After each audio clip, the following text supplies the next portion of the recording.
do you need to buy equipment for your company?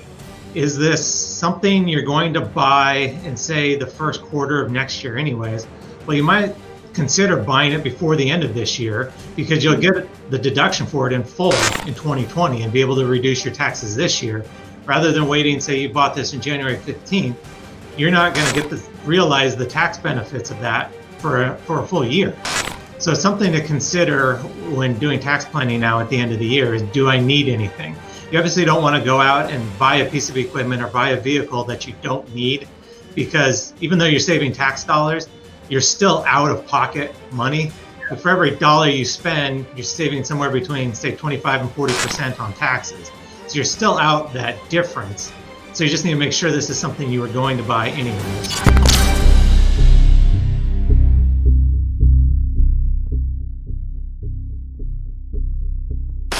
Hi, everybody. This is Jose Luis Morales. Welcome back to the Morales Group Show. This is episode number 43. Today, we have a repeat guest. His name is Andrew Kiefer.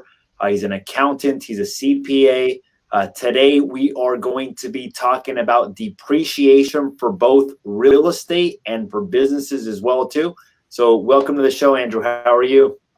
Great. Thanks, Jose Luis. Thanks for having me back here. It's good to see you again virtually. And I think this will be a good topic for people to learn more about. Yeah. Well, I wanted to learn more about it because I was doing a 1031 exchange recently. And then you told me something that I was like, I didn't know about that. So about the cost basis when you do the 1031 exchange, if you've already depreciated the asset. So I kind of wanted to dig into that earlier today, but I wanted to start off just with the very basics as to what is depreciation and who can benefit from depreciating assets. Yeah, so depreciation, and I think we should probably approach this from more of a tax side of things. Exactly. Because that's where most people are going to have the depreciation benefit. There is some depreciation you take on your books too, but I think most people will be interested in the tax benefits and how to report it on their tax return. Absolutely.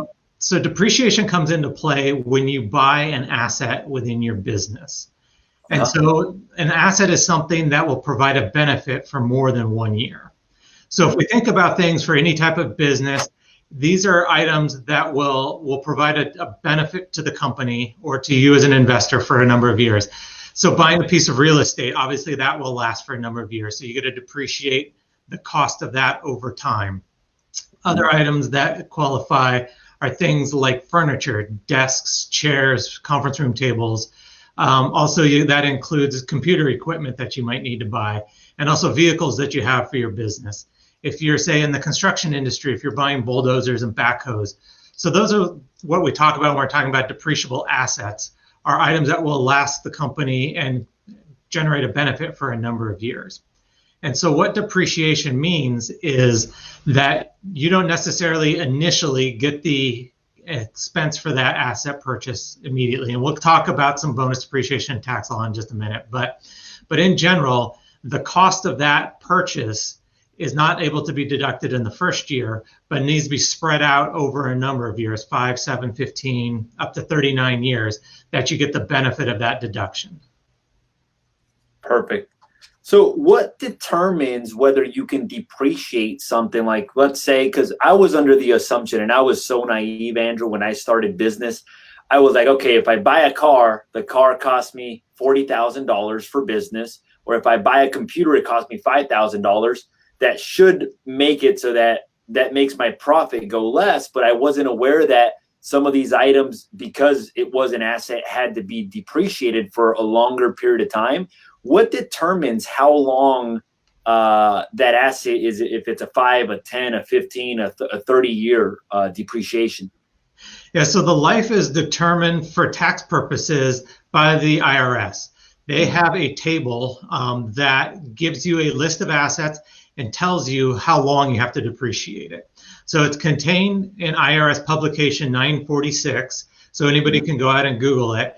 And it's a multi-page chart that has the basic things like computers and furniture, all the way to the unique things like how to depreciate railroads if you're in that industry. So the items or the depreciable lives are set by the IRS, and they're generally either 5, 7, 10, or 15 years.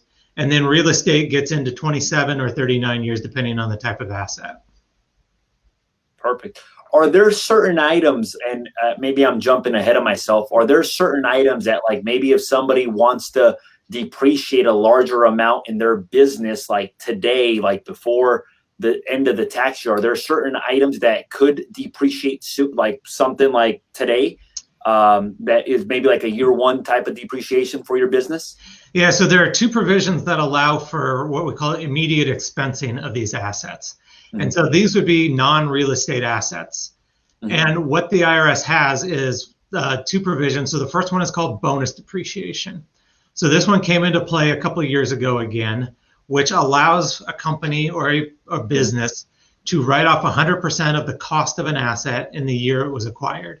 So if you went out and, in your example, bought that computer for $5,000, normally that would have to be depreciated over 5 years.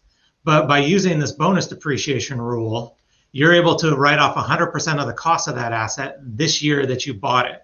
So instead of getting a deduction on a $5,000 computer, say the first year would generally be a $1,000 deduction. Instead, with bonus depreciation, you can write off a $5,000 expense this year.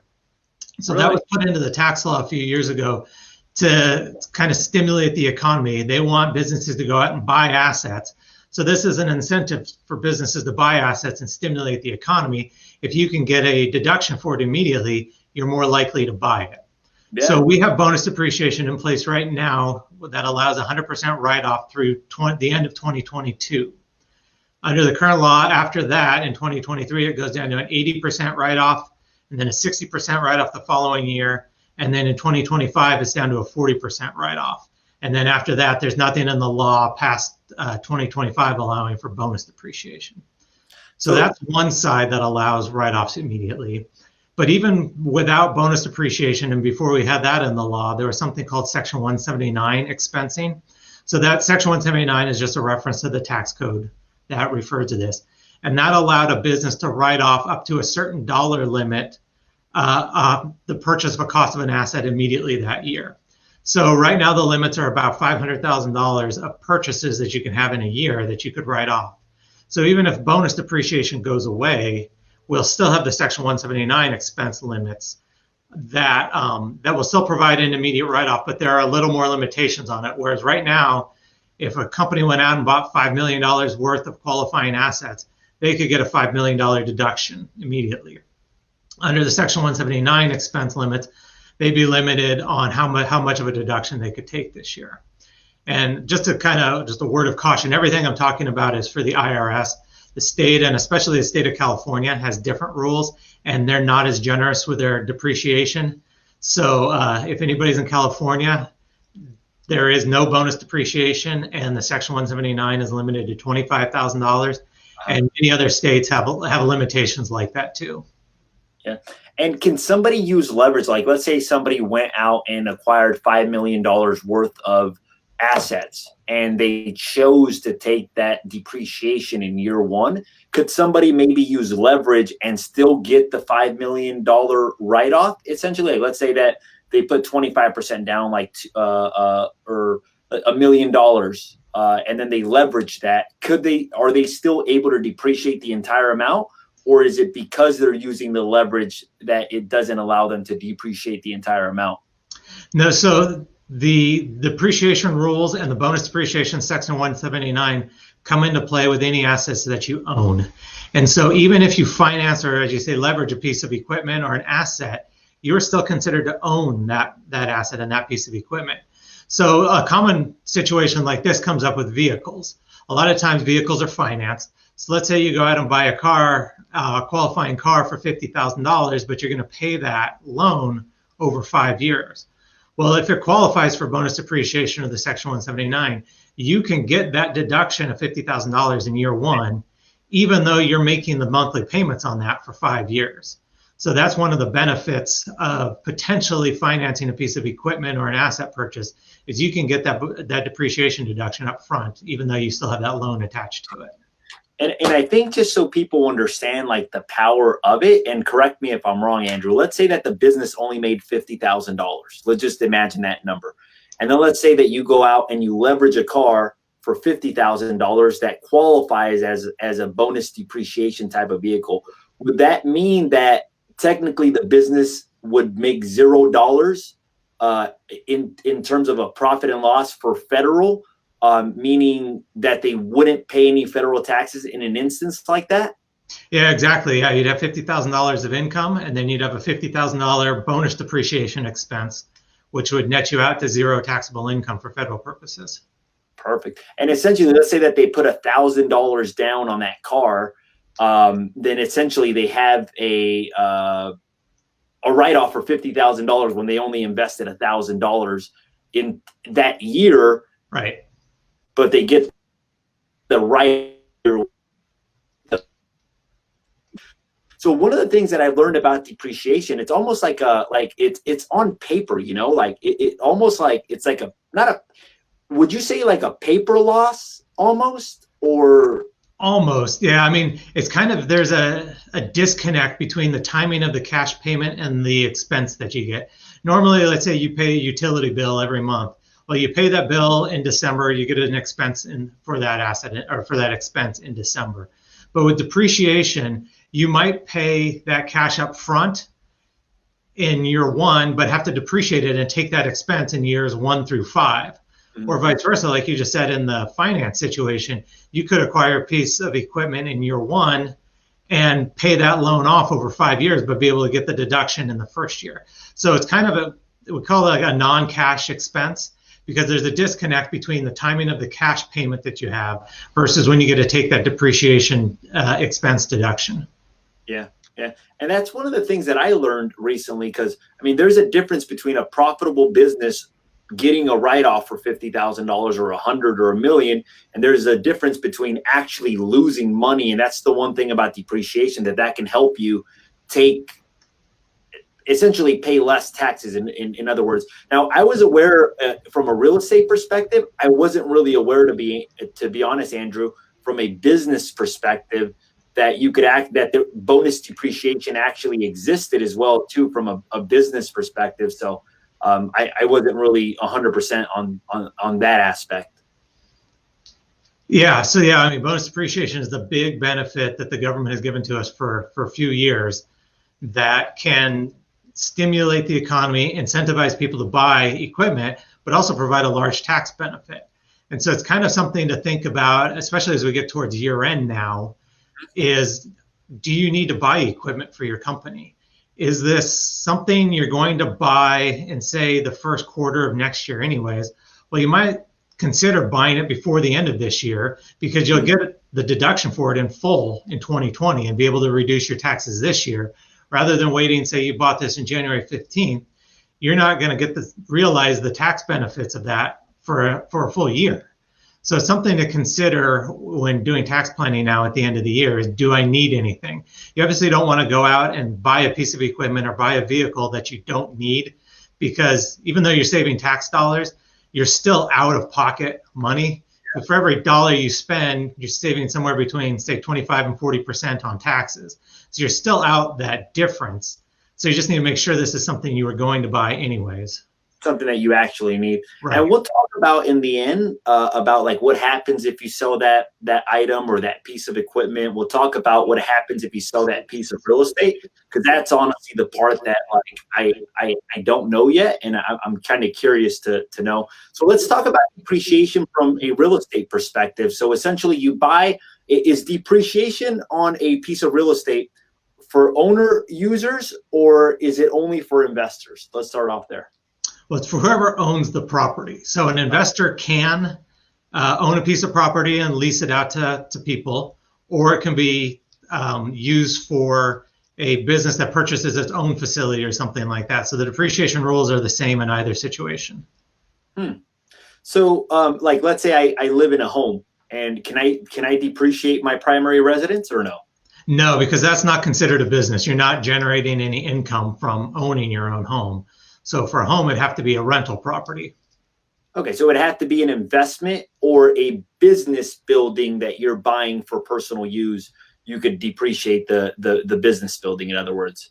Yeah, so anything that generates income Okay. is eligible for depreciation, or the assets related to that business are eligible for depreciation. Okay.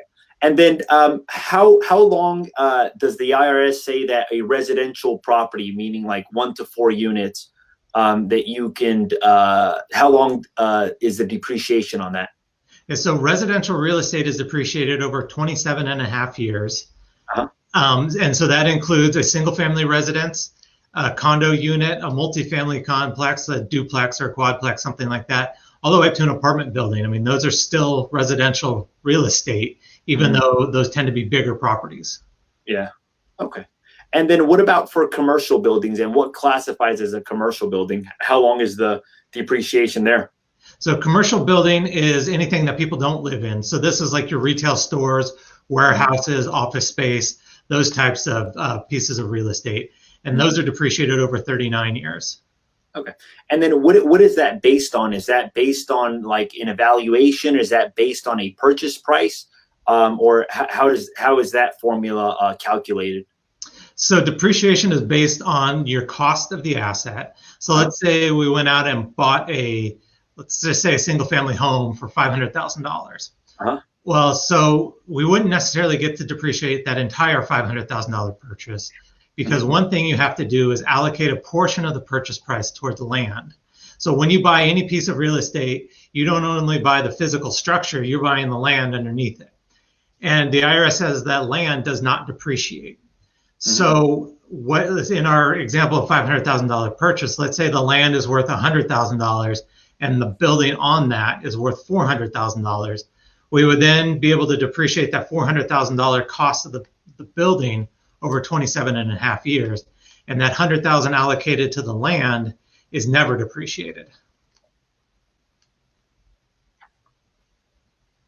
And who determines how much the land value is? Because I mean, you buy a piece of property and you're buying it for 500,000. I mean, who's to say that the land is worth 100, 150, or 200,000? Like, who comes up with that number? Or is there a rule of thumb for that? Yeah, I mean, the IRS doesn't like it, but there are kind of rules of thumb. I mean, one place to look is on a property tax bill. The county will assess a value for land and a value for improvements on it. So that's one place to look.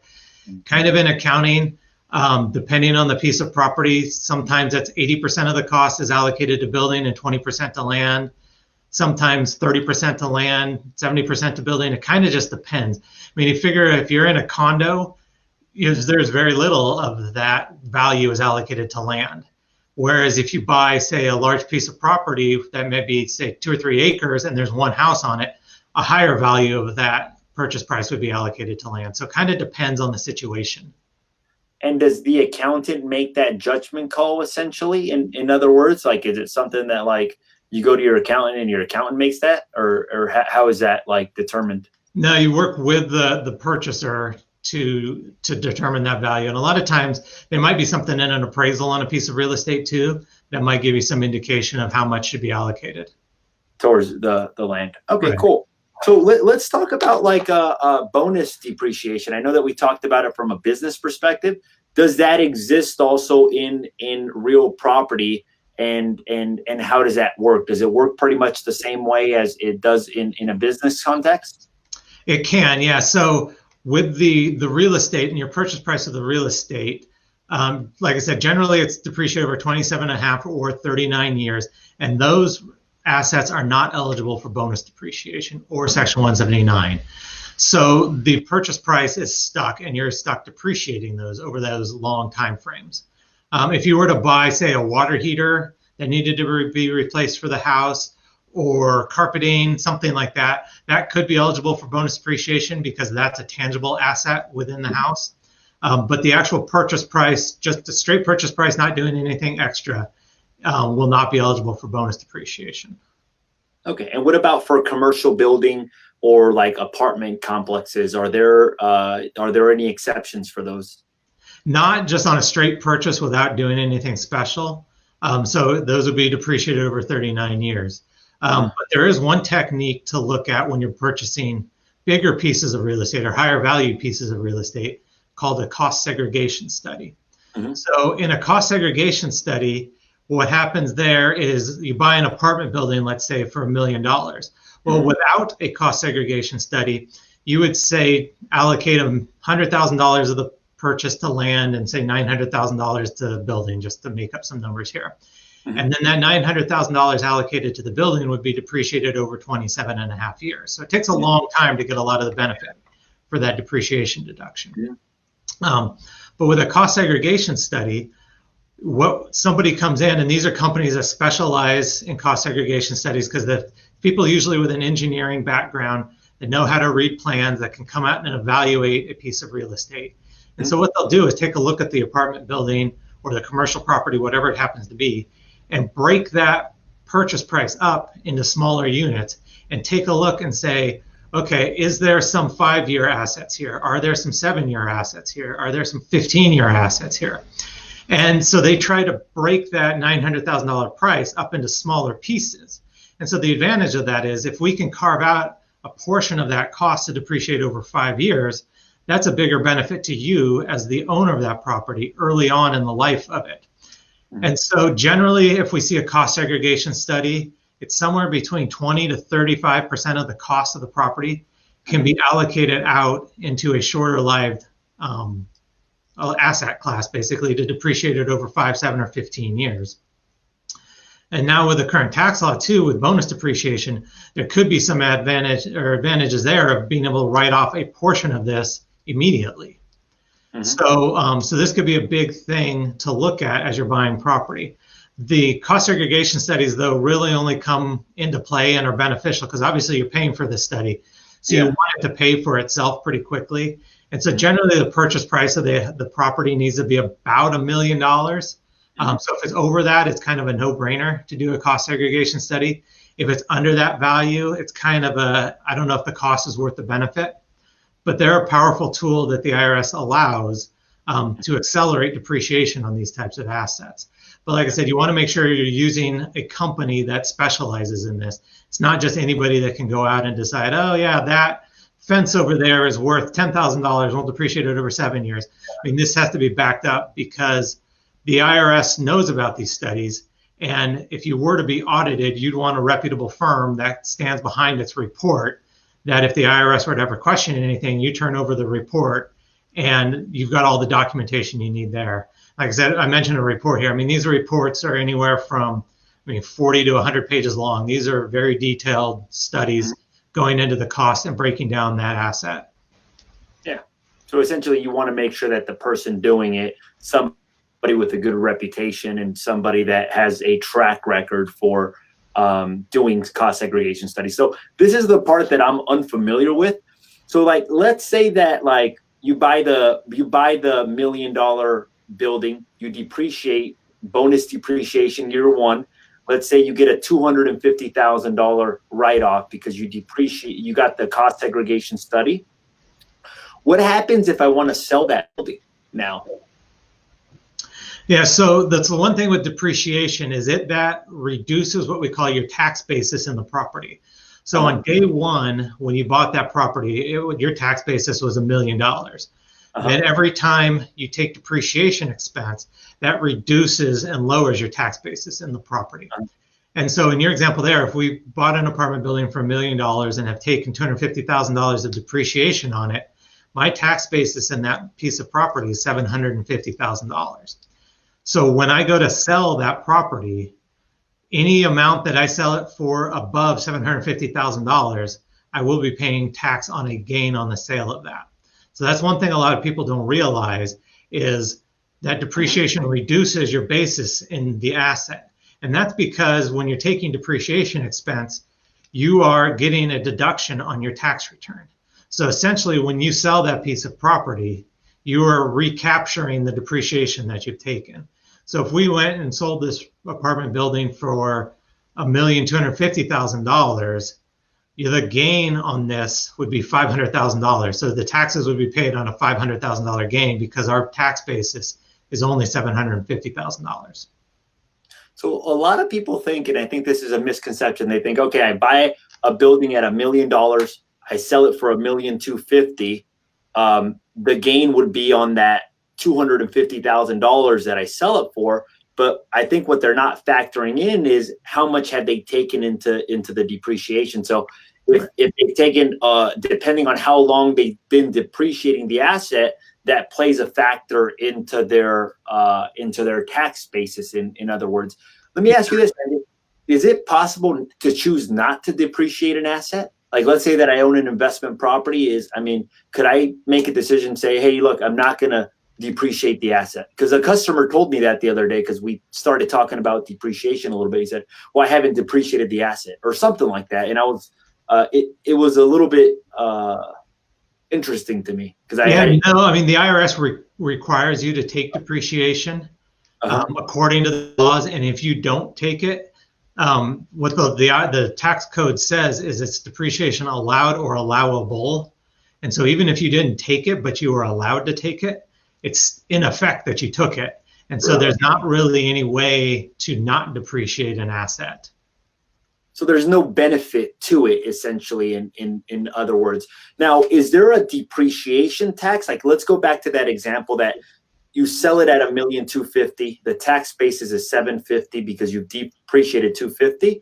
Is there two types of taxes, like a capital gains tax and a depreciation recapture tax? Or right. Is that there is. So for federal tax purposes, it's so in that situation we have a $500,000 gain to start with, but there's really two pieces of that. So part of it is depreciation recapture. So as you noted, we've taken $250,000 of depreciation on that asset. And so the IRS makes us recapture that depreciation. And so that recapture is taxed at 25%. 25%, okay. Yeah. And then the amount on top of that, so now we're back up to our $1 million basis. And so we've got a $250,000 gain. And so that portion is capital gains. And so the capital gains rates are 15 or 20% depending on your tax rate. So it's kind of a blended tax there of a portion of its depreciation recapture at 25%, and then the rest of it is capital gain. But even though you're paying that 25% depreciation recapture, it's not that bad of a thing, because when you took depreciation expense, you may have been in a higher tax bracket. Let's say you were in a 35% tax bracket. Well, you got a deduction at a 35% tax rate, but to recapture that, you're only paying 25% tax rate on the recapture. So you're still money ahead on this. So that's one thing a lot of people don't like is, oh, this depreciation recapture, I have to do it. It might not be that bad, because your deduction for the depreciation expense for the years that you own the asset and it was being depreciated was probably more than a 25% tax rate on the recapture. Okay. And then let's say that I do a 1031 exchange and I buy another property. Let's say, go back to that example of $1 million. I sell it at $1,250,000, and I buy another property for $1,250,000. How does that tax basis work? I mean, let's say that I do a cost segregation study on that new building. How is that calculated now? Did I transfer the gain did I transfer the tax basis of $750,000 into the new building, or help us understand that part? Yeah, so 1031 exchanges are complex situations. So you definitely want to work with your tax preparer on that. But to kind of simplify it, so if we have the building that we've been depreciating and my tax basis is now $750,000, and I sell it for $1,250,000, and then I buy a exact same type of real estate for $1,250,000 through a 1031 exchange. Well, 1031 exchange allows you to defer the gain on the sale of that first property. So in a sense, I had a $500,000 gain on that sale of the first piece of property. When I purchase the new property, I basically take that gain of $500,000 and reduce my purchase price and reduce my depreciable basis down by my deferred gain of $500,000. So I start depreciating that at $750,000 for the new asset. And so if I do get a cost segregation study, the company doing that will value the piece of property at what it costs out of pocket. They're not necessarily going to factor in the 1031 exchange. So you have to go in and do an allocation of the new cost segregation study to your tax basis. And so let's say if they calculated that 10% of your assets were 5-year property at $1,250,000, Well, you could do that same 10%, but you'd have to apply it to your tax basis of only $750,000. So you still might get a benefit from the cost segregation study, but that tax basis is what's going to be depreciated. And so that's what the cost segregation study is, or the deduction related to the cost segregation study has to be based on. So essentially the benefits are less if you're exchanging from one property from a depreciation standpoint. I mean, there's a benefit because you're deferring the gain, but there's also the tax basis could be lower. So I'm still a little bit confused on that, and I'm imagining that maybe some people might be as well too. So essentially, if in that situation, we would take the $1,250,000 that we purchased the new property at, right? Yeah, we would reduce our tax basis for our gain that we didn't pay tax on now. And so it might be easier to think about, let's say our new apartment building is $2 million, just so the numbers are a little different there. So we have an apartment building, we sell it for $1,250,000, our basis is $750,000, so we have a $500,000 gain. If we have a new apartment building that costs $2 million, my tax depreciable basis in that would be $1,500,000, which is the $2 million purchase price minus my deferred gain of $500,000. And so let's say we start depreciating that at $1,500,000, and that takes time to depreciate. So let's say that depreciates for a few years, and we take another $400,000 of depreciation expense on it, and now we're down to a tax basis of $1.1 million. So in that case, if I sell that property, then let's say for $2.5 million down the road, I would have a gain of $1.4 million. So that'd be my $2.5 million purchase price minus my tax base of $1.4 million. So if I ultimately sell this property under a 1031 exchange, I'm paying the gain on the first property that I purchased and the gain on the second property I purchased are all hitting at the same time. But that's kind of the strategy behind a 1031 exchange, is you defer that gain and you want to pay the tax on that as late as you can. And because if you pay tax on it, you're not going to have as much cash to buy your next investment. But if you're able to defer that gain, that allows you to preserve cash and go ahead and purchase that next investment. At a larger purchase price, essentially. Right. Yeah, you have more buying power, essentially. More buying power, in other words. Now, what happens to the depreciation and the capital gains? Like, let's say that I die and I basically had a 1.4 gain, or a gain that basically I never sold the property. Now my heirs want to go off and sell the property. Do my heirs now have to pay the capital gains that I didn't pay? And do they have to pay the depreciation as well too, or does that get wiped out at all? Yeah, so I'll caveat this under current law, because this is all potential to change. But yeah, when you pass away, your heirs get a step up in value of the assets that they are inheriting. So if this apartment building was worth $2.5 million, but you only had a tax base of $1.1 million in it, and you passed away, your heirs would assume a tax value in this at $2.5 million, which was the fair market value when you passed away. They could then turn around and sell it the next day, and they wouldn't have to pay any gain on that. So that's the good thing about inheriting property. But with estate taxes, though, I mean, that $2.5 million is counted as part of your estate. So you can pass on like I said, under current law right now, each individual can pass on a little over $11 million to their heirs tax-free. There is a chance that that's going to go back down, because under old laws, that used to be as little as $500,000, worked its way up to $1 million, and then $1.5 million, and then to $3.5 million. So it can all subject to change what the tax laws are when somebody happens to pass away. And there's also talk of changing that step up in basis and eliminating that, so your heirs might have to pay tax on that. But as of right now, if you were to drop dead today, your heirs would be able to inherit that property. And if that was your only asset, your entire value of your estate would only be worth $2.5 million, which is under that $11 million limit that the government has. So nobody would have to pay tax in that situation.